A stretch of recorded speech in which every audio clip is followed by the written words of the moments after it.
Thursday.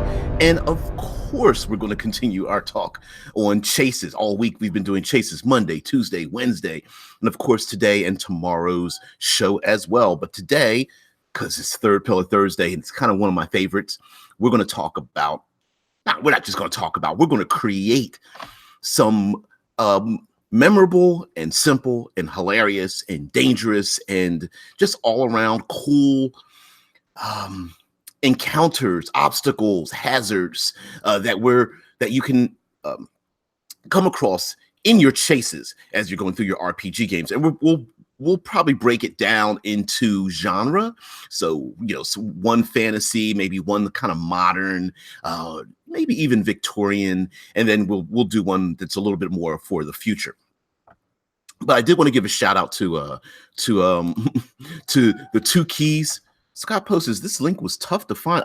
You know what? I have zero idea why it is that even if you subscribe to a channel that you don't get the links right away. I usually post 10, 15 minutes early so that it can propagate out there. And so that's why I do a little bit of a preamble just to make sure that those that are getting online or checking their phones or something like that, that it's able to show up in their feeds.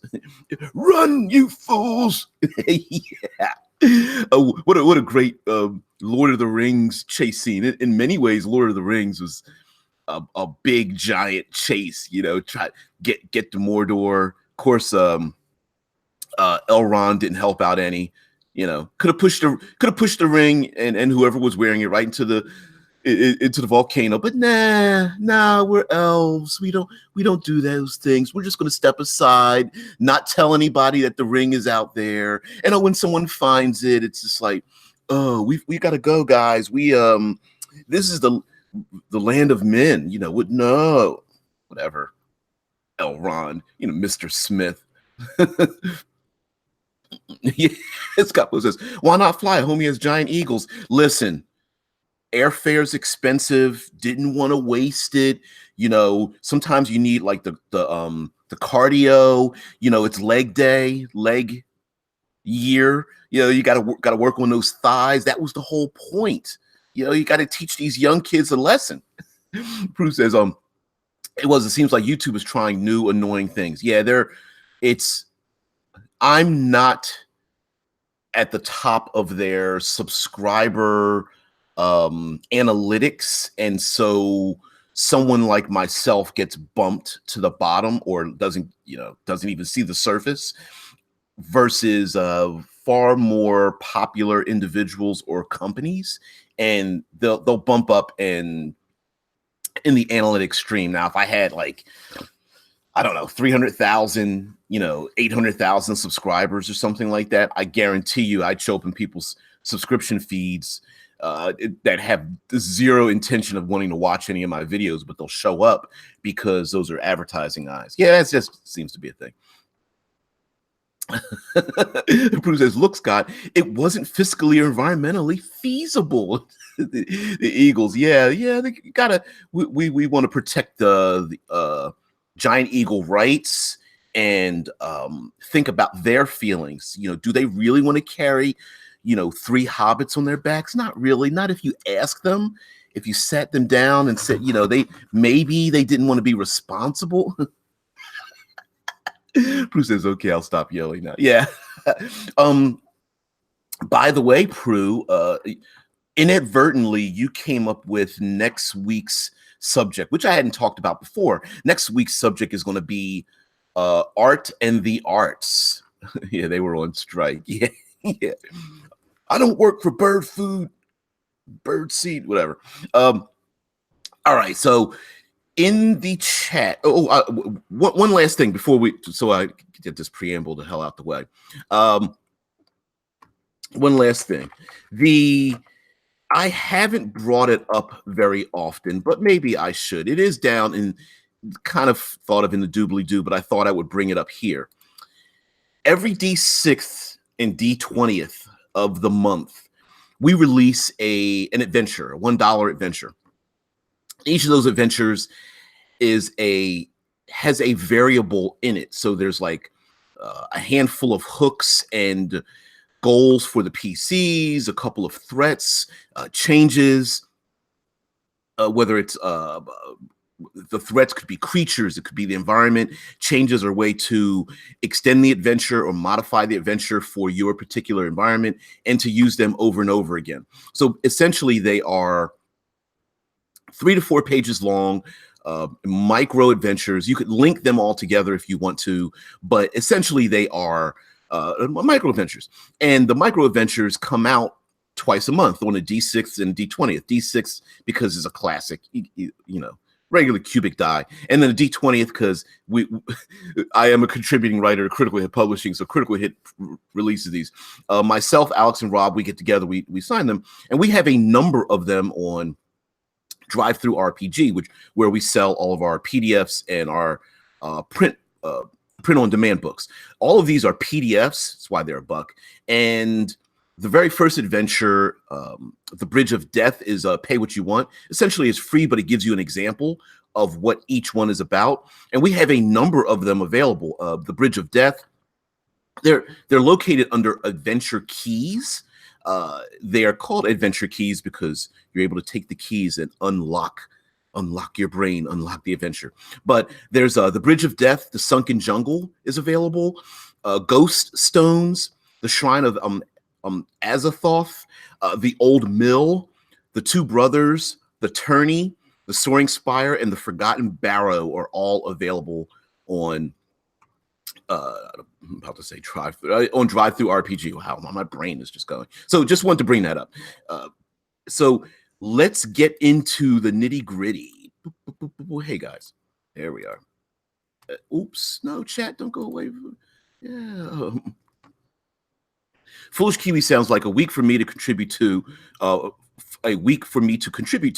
Speaking of which, I'll have your work in progress to email you in the next few days. Yes, the subject matter on the arts, I think, is something that is important in RPGs, and yet another thing that is often overlooked, but is extremely important when it comes to world building, when it comes to the arts in our lives.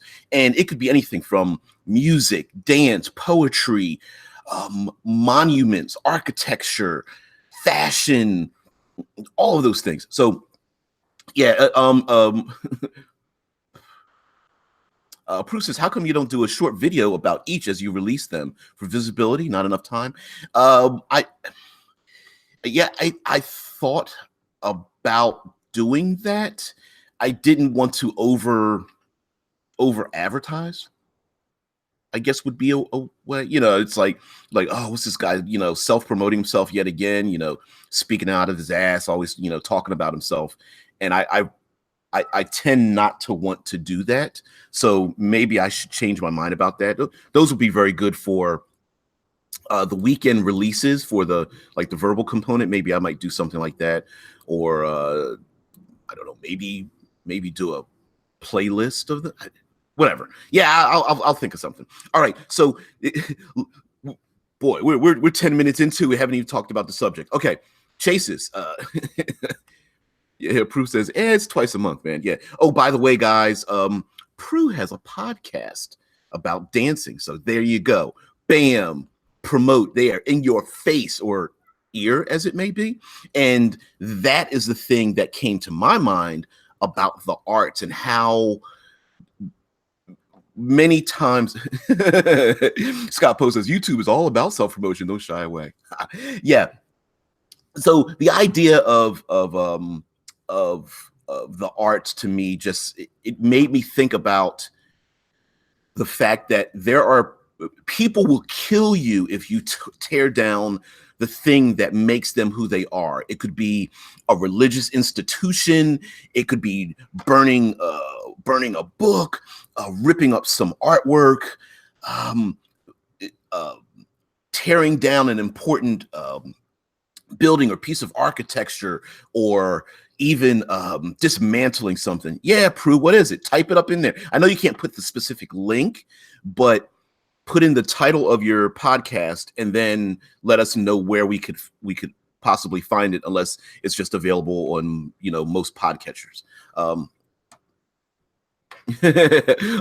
Only one episode out. Yeah, no dice rolled, but thank you. No problem. When it gets under your belt, whatever, don't hesitate. And next week you can get your self promotion ready so that next week, it's called the next stage. Well, thank you very much. And good luck. And if you think I can get up at 6 o'clock in the morning to do this on a daily basis, you absolutely can do it. So I'm not going to let you pod fade out if that's really something that you feel very strongly about and feel passionate about. So I'm going to make you feel guilty. That's my motivational speak. Guilt. All right. So let's get into creating, because this is Third Pillar Thursday, so we have to create some hazards. And this is brought up by Keto. I was talking about two sets of keys, Keto and Joseph Keenan, Key Money. Both of them put in some really brilliant ideas in the comment section after watching the videos. So I want to give them a shout out, but there was something mentioned in it. Keto says, terrain seems to get short shifted in chase rules. Jackson is right that the things that you have to leap over or the hole you step into, turning your ankle, are the elements that make a chase cool. Is there a card-based subsystem for running chases? I mean, a specific deck for chases and not the Savage World rules. A chase system that could be applied across different games might be useful to have as a simple subgame. It would have to be non-specific enough with things like bad footing, smooth ground, and he goes on to talk about cards and things like that, which I responded with, dude, I'm already working on a deck of cards for that specific purpose. Mix and match, random, or put them in order on the table. Pick one or more for the PCs to choose a direction to go. So yeah, I feel you. That was my comment back to him. So that being the case, yes, I am actually working on a deck of environmental cards, because we at Critical Hit actually have decks of cards as well, and so putting them together would be a great way to have a chase and such. Oh, Prue says the Prue says for a podcast says it's on Facebook, iTunes, Stitcher, and stuff. I release it on Buzzsprout. Yeah, there's plays like Buzzsprout. What's the other? I can't remember. I was going to say it's called Harbor, but I don't. That's not the app. What's another one? Podbean is another one. But I end up using Stitcher, and Stitcher's a pretty good podcatcher. That kind of thing. Azala, what's going on? Scott Poe. All right.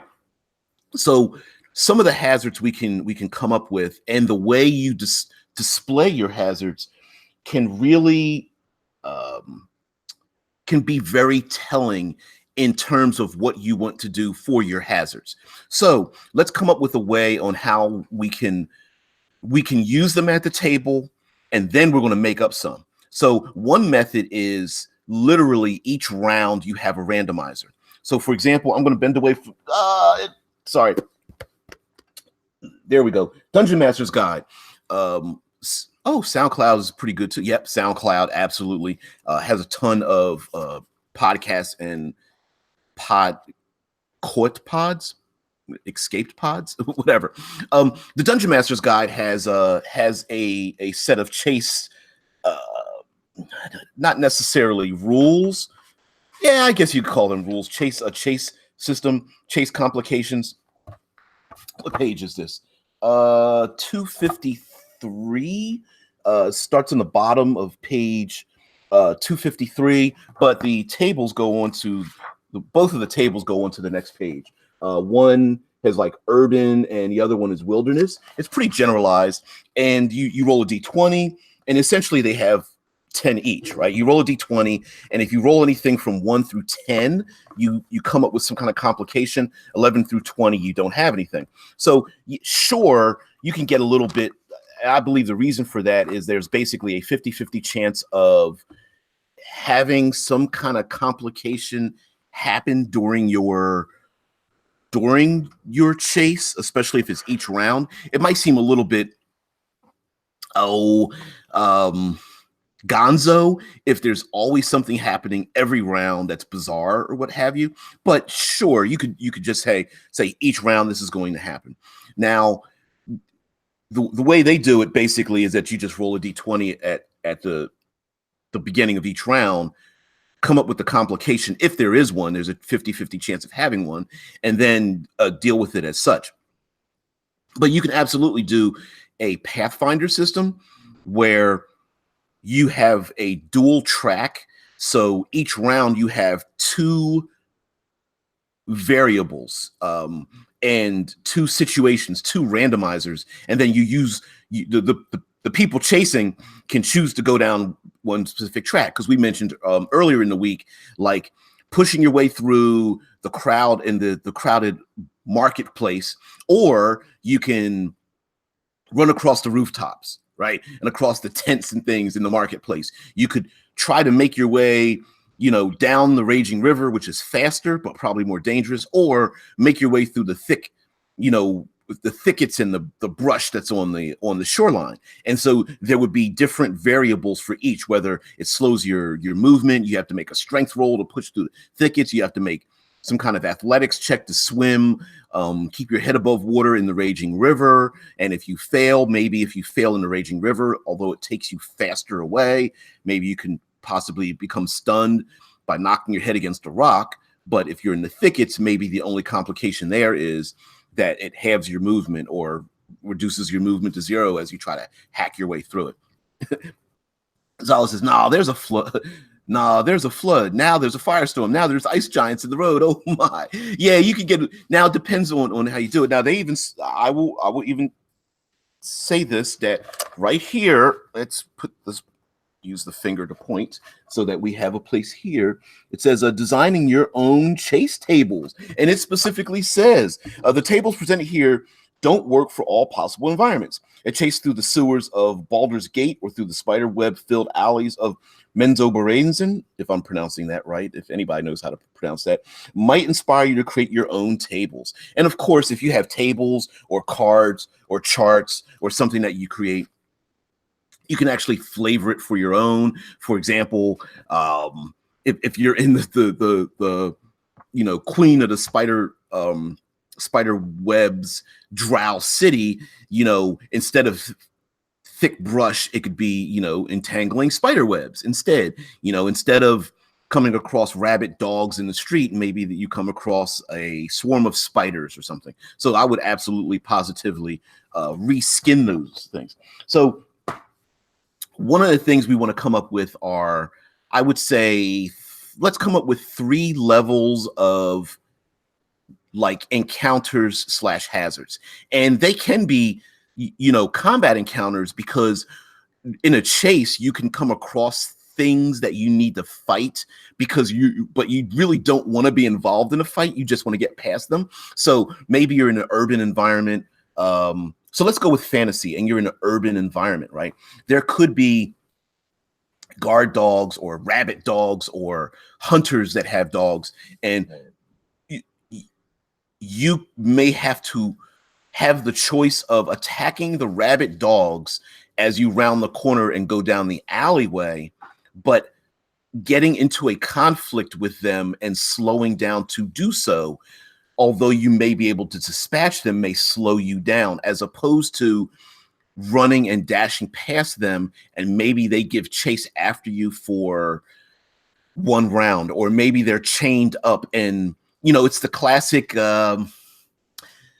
criminal escapes the LAPD, and the criminal jumps over the fence and jumps over another fence and jumps over another fence. And of course, what happens? They come face to face with a vicious dog in someone's backyard, and they go to run for it to try to flip their rear end over the next fence.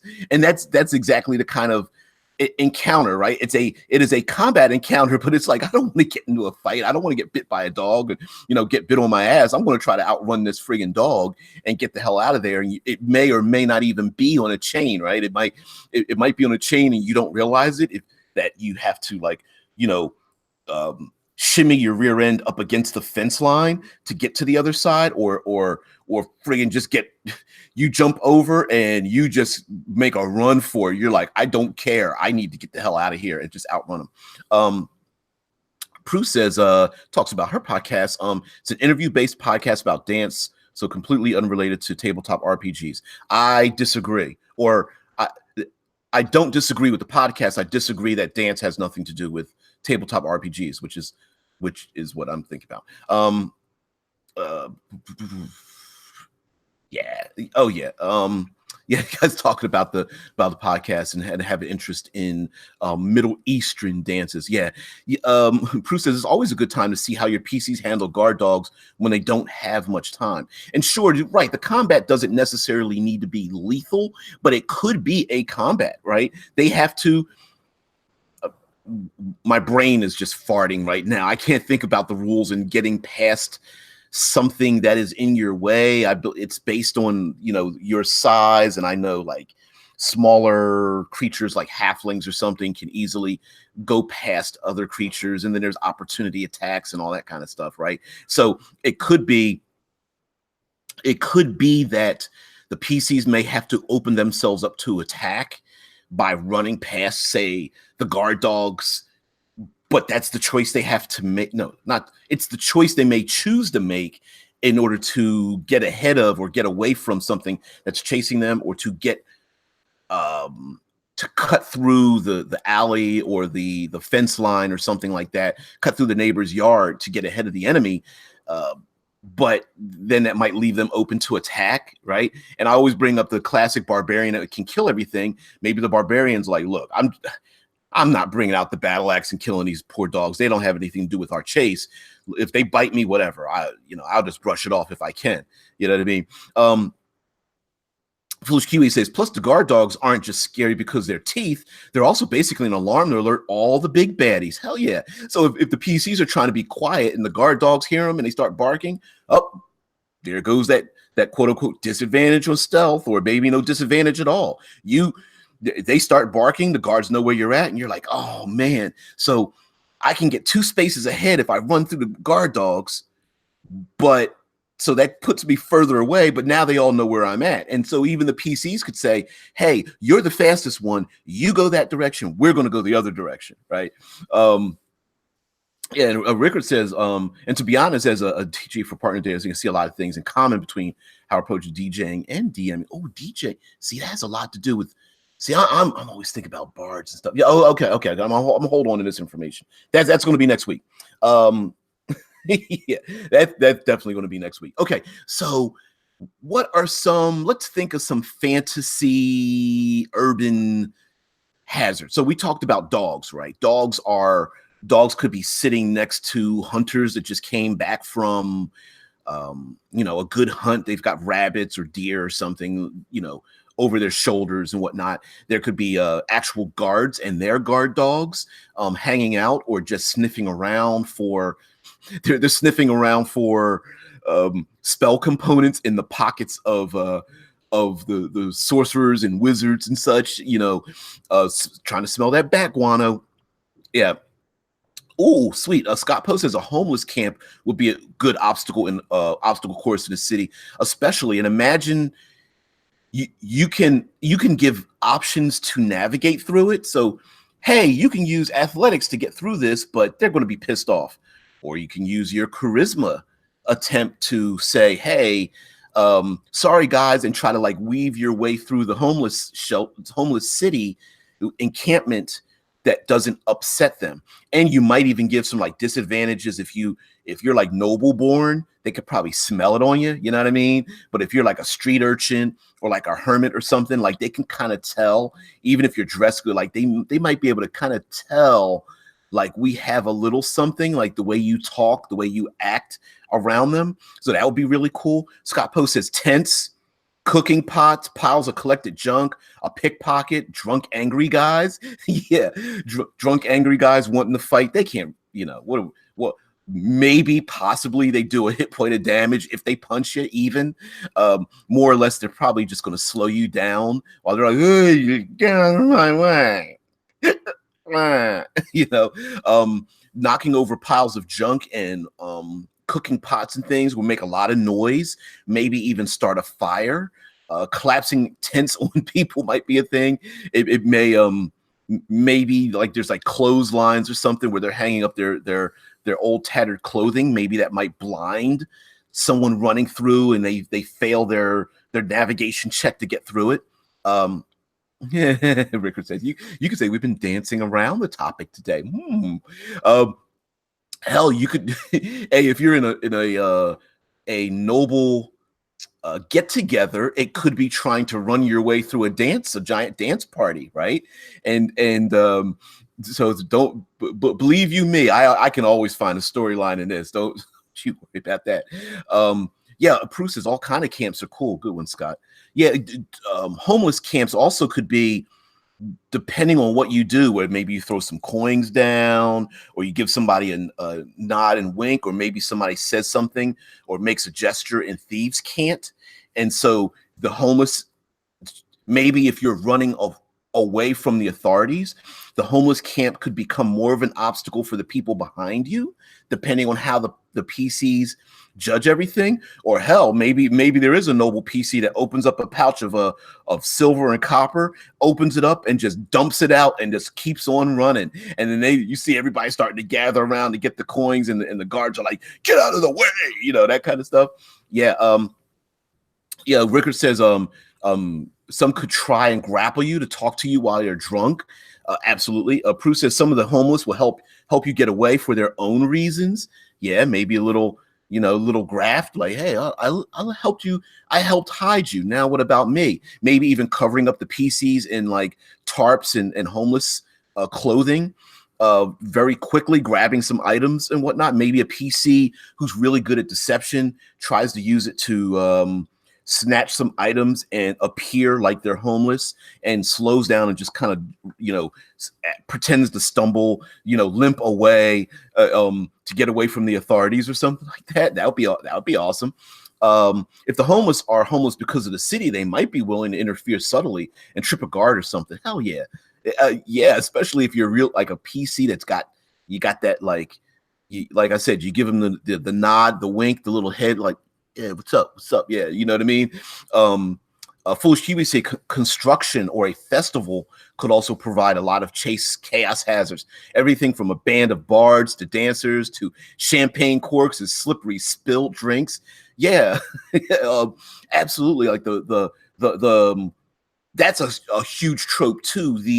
The turn the corner and then there's like a marching band and a festival, people in costumes, traveling down the street, and there's spectators on both sides having fun, drinking, carousing, and someone trying to make their way through the crowd and pretending to dance with them, or snatching someone's costume or a cape or a cloak and hiding amongst them. Of course, here in the US, there's always New Orleans and Mardi Gras. There's plenty of things. The Day of the Dead in Mexico is another big one. That's a trope that's used very often. You don't want to go through the hyper rigid military bands, right? You're going to stick out like a sore thumb. Plus, majority of them are armed, dangerous. Zala says, "Do you see where they went? I didn't see nothing. I didn't see nothing. You must have gone to the left." Yeah, having homeless help you out, whether they owe you something or maybe a PC has a background element in their character, and that's the time they use it in the chase, right? Hey, instead of the chase being making a connection, the chase could absolutely positively be something like, hey, I know someone here, right? Can I use that? And like, sure, hell yeah. Someone recognizes you, gives you the head nod, like, sup, and then lets you go. Dog fights, cockfights, horse races are good fun for a chase, I think. Oh man, stealing a horse during a horse race and getting away, that's awesome. Yeah, dog fights, cockfights. They even have, you can have the open pits where they're having like the fights in a fantasy realm. They could have like little micro dinosaurs or giant bugs or something. You could always come up with something, little pit fighting areas. Dog racing and horse racing is great. You can have open fields where they're running around, and you can also have the opportunity to change the race from maybe a foot race to a mounted race, or the PCs end up getting chased by or attacked by the dog fighting or the cockfighting animals when the PCs try to make their way through the thing. So maybe the spectators is difficult to maneuver around them, and you have to go around the big giant pit. But you could jump into the pit, get across, and that that maybe that puts you 1 or 2 or 3 steps ahead of the enemy, or closer to the people the adversaries you're trying to pursue. But you might get attacked by rabid dogs, right? That are trained to fight on command.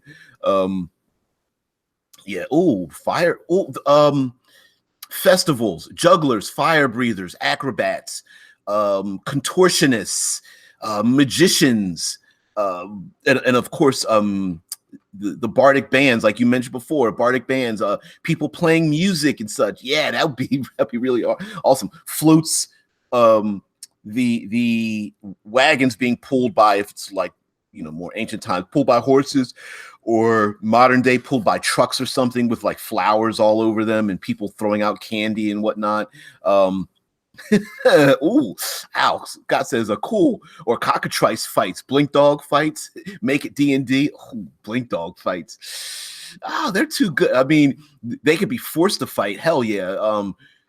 You don't want a blink dogs versus the displacer beast fight, man. Oh man, that fight's been going on forever, because we all know there's only ever been one blink dog and one displacer beast. That's just between us. People juggling axes. What about the please, I know there's a name for it, but can you imagine those Highlander strongman games, like axe throwing, picking up boulders, taking those big giant logs in your arms and like running with them and then like flipping them in the air, shot put with the big stone at the neck and throwing them, javelin throws. There could be like a festival contest kind of thing. Accuracy with bow and arrows, log tossing, yeah, and having all that go on, and you're running and you try to disrupt that, and all these men and women are just like built and stacked, and you want to get in a fight with them or bump into them, they will beat your ass, grab you up by your throat, you hold you up by your ankles and like toss you around or something. That'd be pretty funny. Yeah, you come up with so many different things. I mean, of course, you have yourself just generally having crowds. Rickard says having to run through a field that's the target area for the log tossing. Yeah, you don't want to get hit by one of those, man. That would just break ribs, crush you underneath them. Oh man. And so we can come up with like I would generally come up with a 3-stage thing. So easy, medium, and hard to get through. So for like if we make it D&D, you can say like a DC 10, 15, and 20. Maybe you might want to shrink the numbers down and make it like 12, 15, 18, because it is a chase, right? You don't want to make it impossible to get through. Maybe even like 10, 12, 14, maybe for like easy, medium, and hard. And then whatever befalls them would be some kind of conditions or hit point damage or some kind of loss. So each success puts you a distance away, like close, medium, far, or you need 5 successes to gain distance / close distance. Foolish Kiwi, I am a muscle wizard and I cast fist, thud. Yeah. Yeah, punched right in the face with like big meaty knuckles. That'd be very funny. Oh man. Oh, I could just imagine like the PCs that try to do it, and they're like they're thinking that their PC is like super special, like I'm just gonna push through the crowd. And like, sure, let's make a strength versus strength check. Their strength is 17, and you go, 17, he's just a regular person. Like, yeah, a regular person who spends all his waking hours weightlifting. And let's see, the big top competitor's got a strength of 19. Let's roll. Yeah, the Wizard's not gonna beat that one. Ong Bak, I think you spelled it right. Ong Bak has a cool chase scene. The main guy jumps through some impossible stuff, like being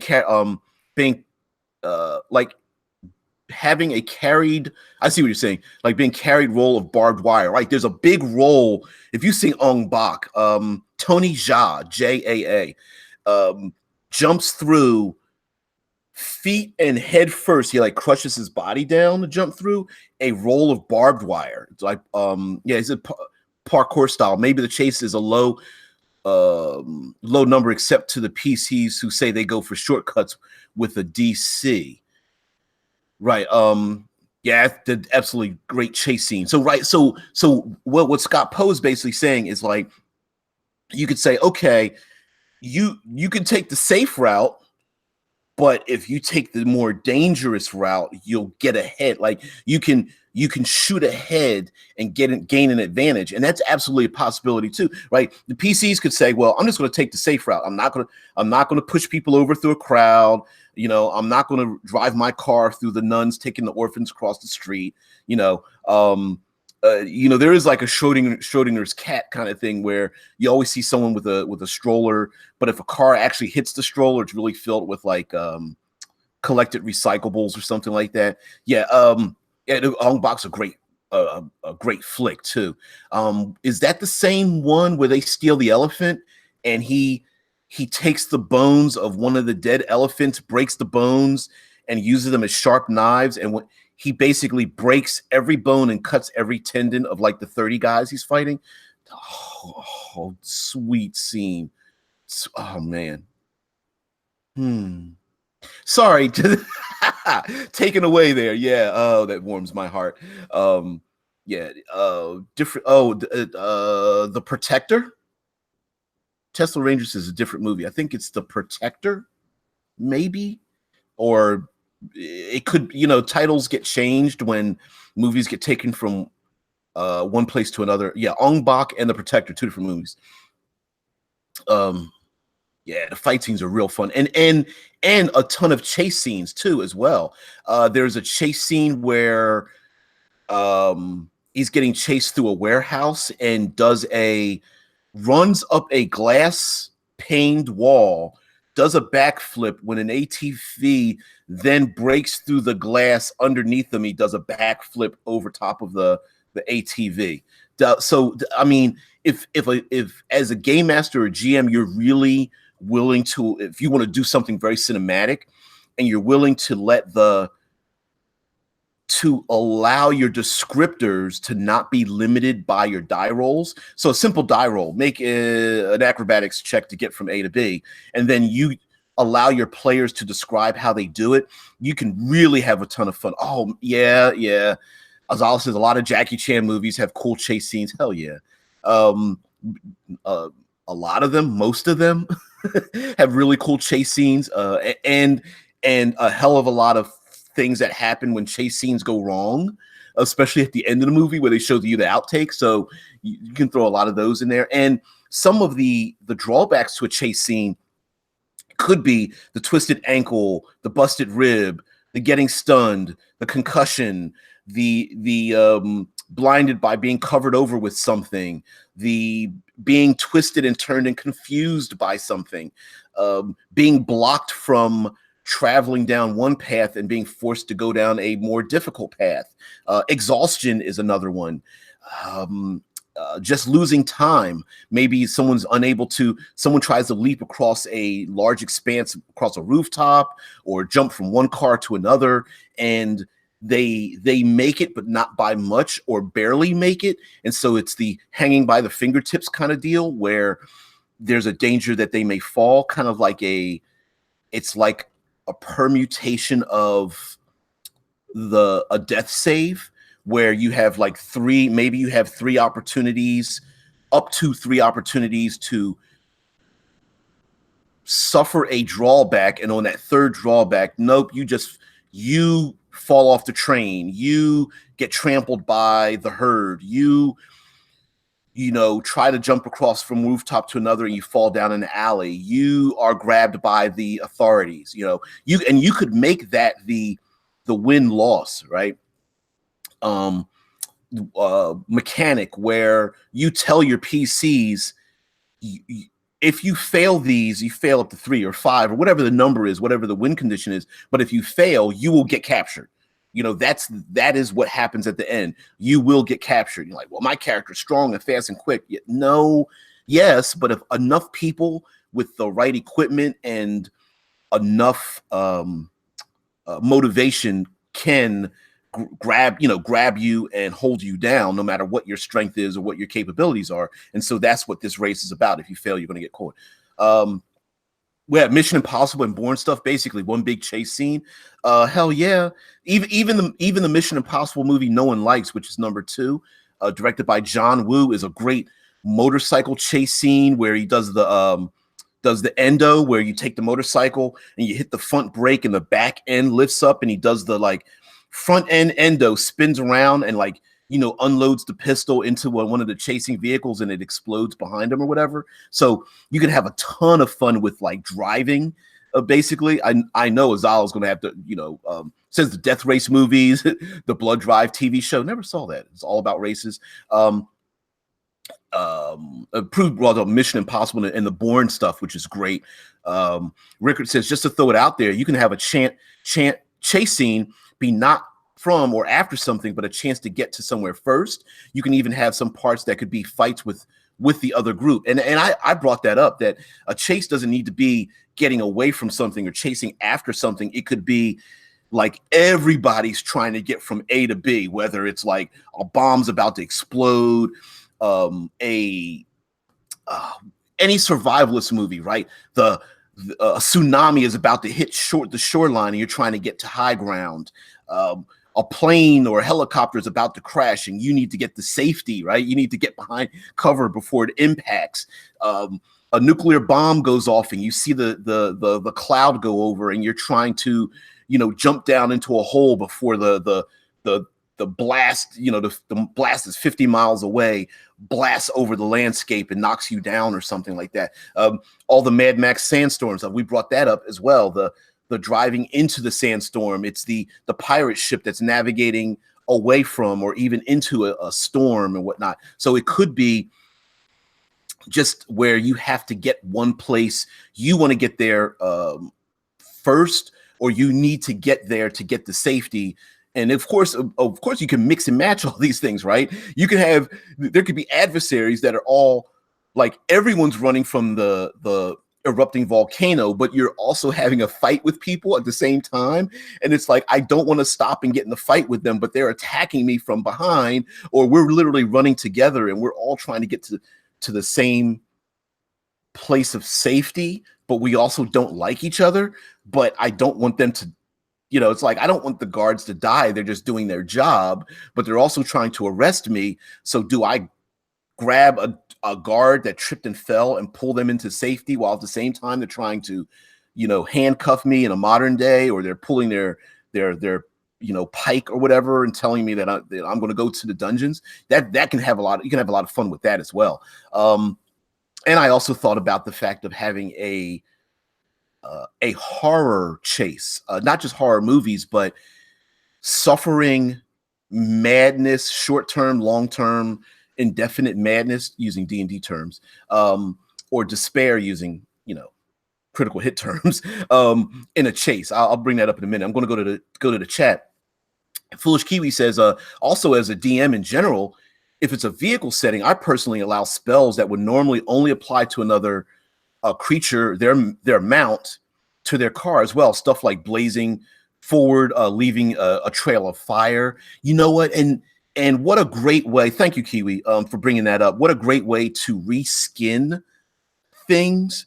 It's the idea of reskinning. I don't know, burning hands into fire breath or something, right? You're allowed to do that.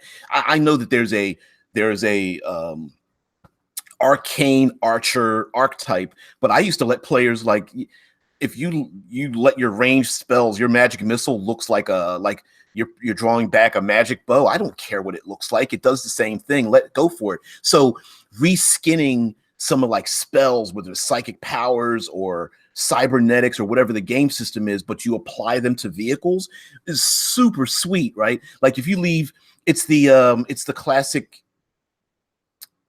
007 spy movie where you hit the button and you make an oil slick. You hit the button and flames shoot out or blades shoot out. And those could just be reskinned things that the characters can do, like spell effects or attacks or something, but you just apply them to vehicles. Like you could take what's a D&D creature?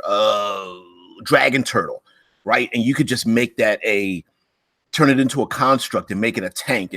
And so it breathes out, maybe it's got a big engine in it and it belches out like hot steam. And instead of looking like a turtle, it's a big tank.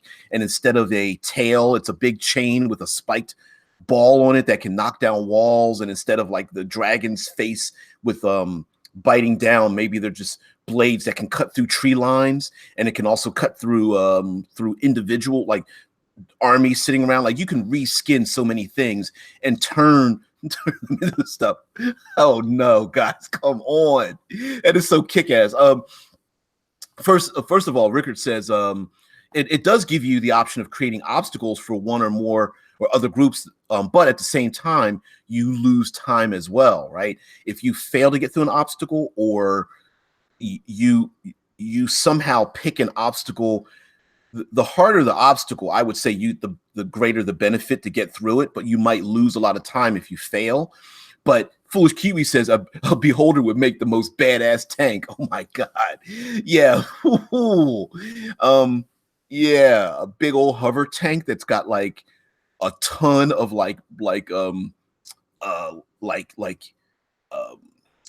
turrets on the top of it. And man, it's just festooned with like blasters, and it's got this one big like spotlight on it. Maybe not really like a howitzer thing, but it's got like a big spotlight beam that's like the anti-magic beam. And when you're caught in the spotlight, like you're literally what's the term when you're caught dead in the eye, like the light is like catching your face and you're just like paralyzed by it and you can't do anything. And then that would be so sweet to do that. There's got to be some artwork that does that. Yeah, but so the idea of having the chase of let's go to some practical. Sorry, I'm going to segue a little bit. Let's go to some practicalities when it comes to deer in the headlights. So sorry. It happens when you're trying to be live and you want to get people involved, because my mind is always going somewhere else. It's like deer in the headlights. Thank you very much. See, and that's why I have you guys there. You are my hive mind. It's like it's the brain's leaking out of my ear. I need somebody else to like stuff it back in sometimes. Yes, the idea of how to portray your chase could be done in many ways. So, of course, one idea, of course, is the come up with a table, come up with some randomized effects. But we can do this a different way, as mentioned by the set of keys I had talked about. The guys Joe Keenan and Keto that mentioned things in the comment section in the other videos. You could literally have like 3x5 cards and hint, plug, working on a deck of cards where you could actually put them in front of people, put down a deck of cards, right? You have 3x5 cards, and you can actually say, make one line and go, these are the hazards that you see in front of you. Here's the crowd of people. Here's the tight, narrow alleyway. Here's the crowded marketplace. Here's the sewer system. Here's the rooftops. Like, you can literally put them one after another, and the PCs know that they are going to encounter these things. Whether, let's say they're driving, it's Mad Max, and they're driving through the wastelands or something like that, and you can say, okay, here's the crater that you're going to drive, Dust Bowl crater you're going to drive down into. Here's the the rocky terrain where your vehicle may flip over. You might, you're going to have to maneuver in between rocks and things, but you might get, it's going to be very narrow and it might slow you down. Here's the top ridge where you're driving your car and it's a sheer cliff on one side and then nothing but a sheer wall on the other side. It's like a narrow road or whatever that's broken. Oh, and here's a broken highway overpass that's got a section missing. You may have to jump across it. Like, you could literally put them in front, foreshadow each event as it's coming up. It's Fast and Furious, right? We're street racing, and over here where the police are sitting, and you're going to drive past them. Like, you could actually set that up using the Pathfinder system. You could have the parallel thing. So you, instead of say 5 3x5 cards, you have 10 of them, 5 and 5, and the PCs must move up the line, but they can jump between each one. So one could be the rickety old rope bridge. They have to, it's medieval or something. It's rickety old rope bridge. Doesn't have to be medieval. It could be like Indiana Jones. And you got the rickety old rope bridge, or there's a couple of fallen trees that fell across the chasm, and you could try to make your way across the fallen trees. Which one do you want to choose? It's I want to make my way through the crowded bazaar, or I want to climb up and go across the narrow ledges on the rooftops above the bazaar. So you can do it that way as well. Coming up with the deck of cards idea that I was thinking is, there is no one. I'm going to make a design. I am in the process of actually designing a deck of cards while I'm, of course, writing the other books. But it did come to mind where you have a deck of cards. You go through the deck of cards, right? Pull out as many as you want that apply. And you could either pick them out randomly. So you pick out 10 cards and just go, okay, guys, it's face down, go ahead, cut them, shuffle them up, whatever, and you flip a card, and that card becomes the next scene for the next round. And the next round doesn't necessarily need to be like 6-second breaks. It could be, if it's a longer chase, it could be every hour. It could be every 10 minutes. It could be, you could break up your chase based on the time standard that's perfect for your specific thing. So if it's a post-apocalyptic world and they're running from zombies, it could be they have 2 days to get to the shoreline to get on a boat that's going to take them to an island for safety. And over those 2 days, the chase could be done every hour, right? They try to find in order for them to quote unquote get a long rest, D&D wise, they need 8 hours for a long rest. They need to get away from the zombie horde, and they need eight total successes to get that 8-hour break, right? Each distance they put ahead, successful distance, they gain an hour. So maybe that's how they get their short rest is an hour, and then the zombies catch up to them. But if they get 8 successes over these next couple of days, they get to do a long rest just before the zombies come knocking on the door, what have you. And it doesn't need to be zombies. It could be alien creatures like a quiet place where they can hear you or see you, or they have like Predator, where this is also brought up in the comments section as well with the excellent set of keys, where there could be a creature that can sense the adventurers through sound or heat or scent or smell or something like that, and can track them. And so the success of the chase isn't necessarily based on distance, but it could be based on circumstance. So let's take a creature that only operates on scent, right? It's blind, it's completely blind, but it can smell them. So the PCs have to run, someplace to get to a warehouse to cover themselves with oil to reduce their scent. And then the nasty creatures are like slithering around, whether they're like cockatrices or behirs, B-E-H-I-Rs, but behirs, whatever they are, behirs, however you guys want to pronounce them, I don't know. Dire wolves or wargs or basilisks or something like that. So and they're like they're everywhere. And so the PCs have to cover themselves with this nasty oil, but it covers their scent, and then they have to literally stand still. The creatures sniff the PCs, don't smell anything, they're sniffing their faces. Up, they move on. The creatures move on. Like right. Azalis has slathered themselves in the blood and guts of the enemy. Smells like them. Absolutely, like to make themselves smell and appear like zombies temporarily. Right. This is the opposite of a chase where you have to literally slow down and do nothing. Yeah, but here's they're the centipede, serpentine faced lightning breathing creatures or whatever. So maybe they're all over the place. You can pick anything, right? And just like and just tell people they're everywhere. There's dozens, there's multiples of dozens of them everywhere. And so like you have to slather yourself for one chase, so you have to run one place.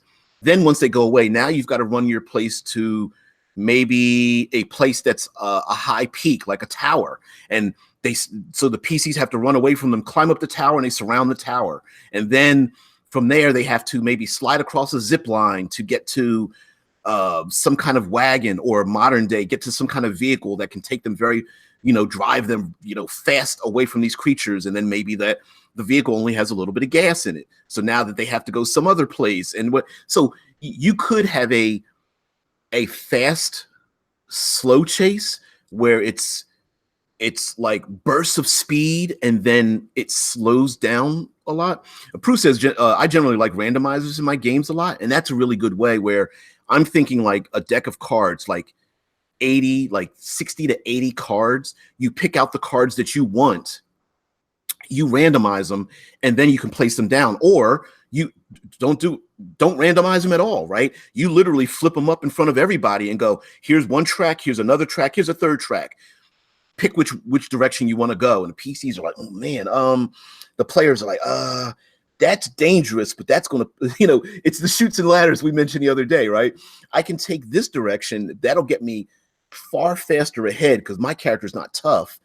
But if I fail, I'm going to move 2 steps backwards. No, I'm going to take the easy path. It's only going to get me 1 step ahead down this 8-step chase. But I'm going to take the easy path. You guys do the other one, right?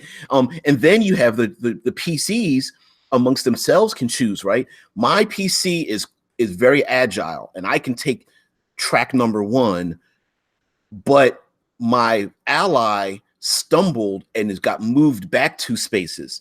So I'm going to wait in track number 2 for the PC to catch up to me, and then of course, when I say tracks, right, these are hazards. You can come up with a number of things, like maybe, the rogue is running across the rooftops, but the barbarian's down on the ground or whatever. Well, barbarians are pretty kick-ass at running and jumping and doing some parkour too. But okay, so the dwarven paladin in his heavy armor is running down the street and everybody else is on the rooftop. The dwarven paladin gets caught in an alleyway. Maybe the dwarven paladin doesn't have a very good climbing skill, so the rogue pauses long enough on the rooftop, which is 1 track, for the dwarven paladin to get to go down the alleyway and have to climb up over a fence. And so the rogue maybe reaches a rope down or a hand down to pull the dwarven paladin up over the fence to get to the other side, which of course, I'm always pushing this. You want some hazards? You want to add some punishment to your PCs, give it in their hands, put it in their hands, let them make the choice. That way it absolves you of all the things, the damage that you're going to do to them, and let them feel like they have a lot of agency in the game. Prue says, one of my favorites, got violently killed by one in a Mike Lasham Harbinger one-shot. Good fun, amazing chases. Yeah, Mike Lasham, he's what a classic DM out there, man. Great. Scott Post says, I run 13th Age. It has things called living dungeons, which can burrow and eat other buildings to grow. They also have a heart you may need to race to before it reaches the orphanage. I heard about that one. It's a giant creature that's a living dungeon, and you go inside of it or something. I don't know. I've never read or seen the adventure, but I love that idea of being inside of a giant creature to keep it from like swallowing everything, including like reality or something. Rickard Johansson, I love to pronounce it that way. Sorry, dude. It also allows the PCs that's waiting to set up something to help their friend when they arrive, collapse a tunnel or something once their friend gets through.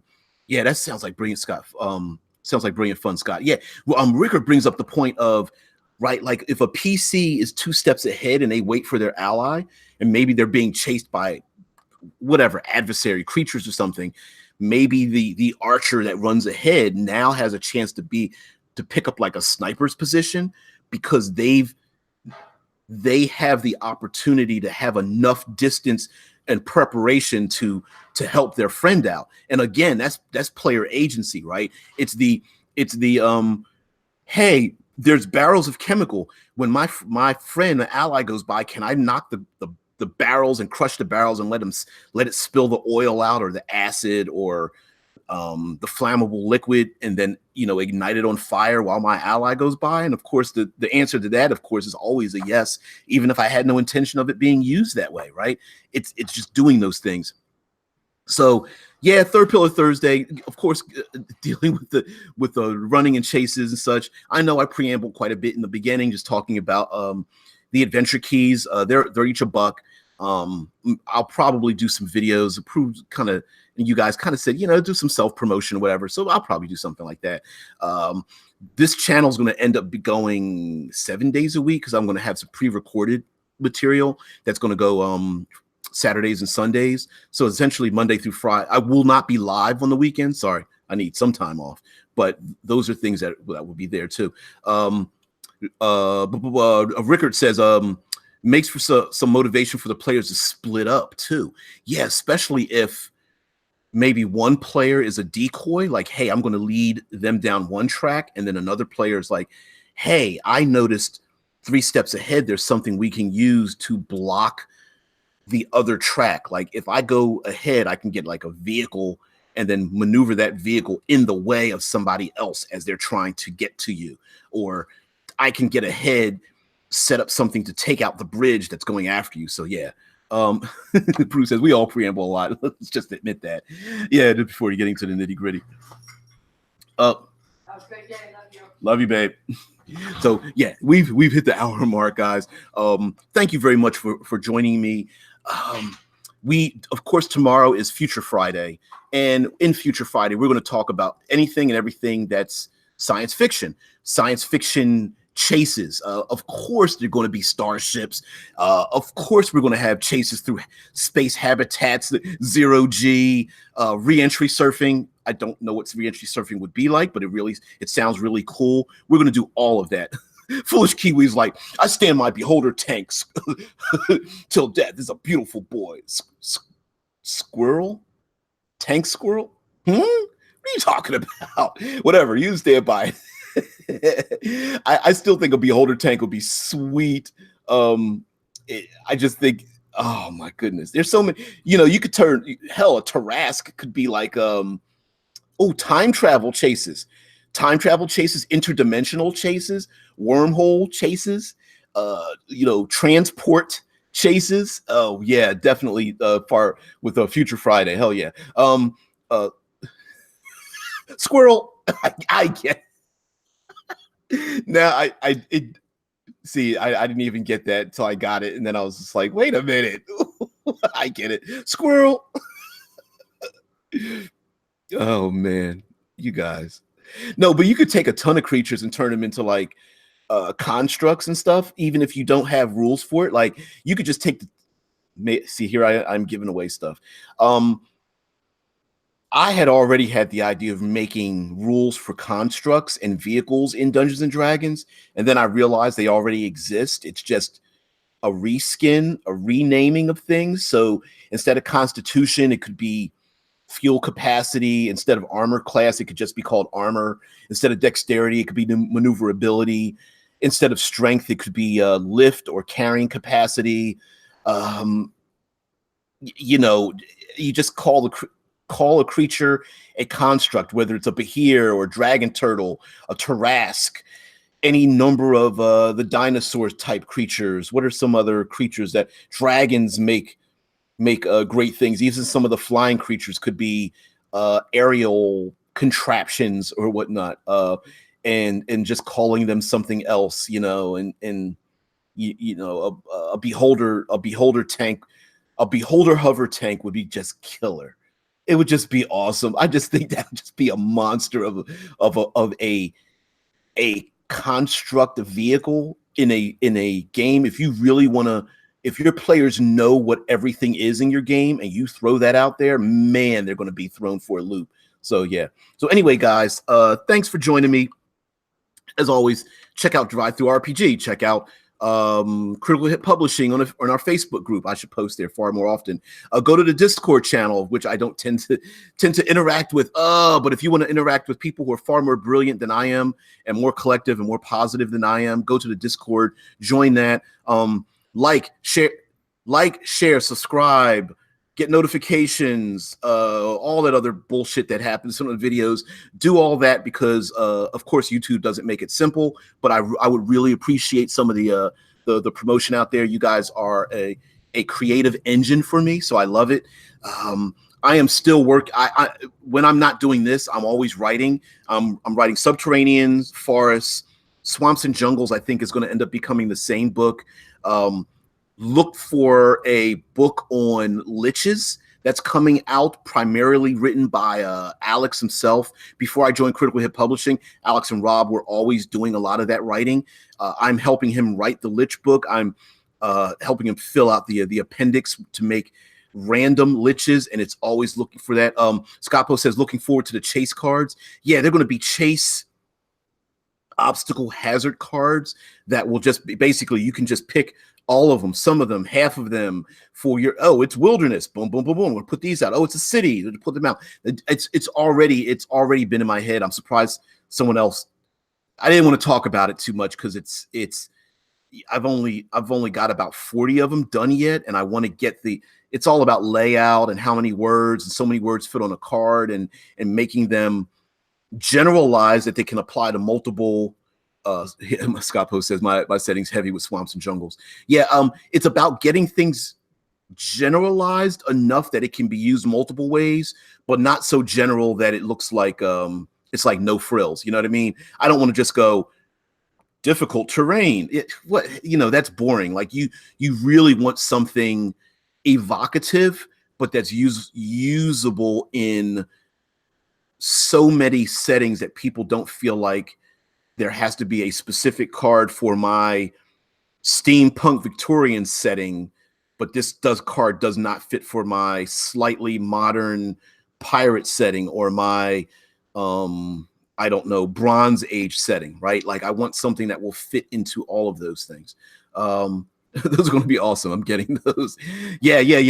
It's happening.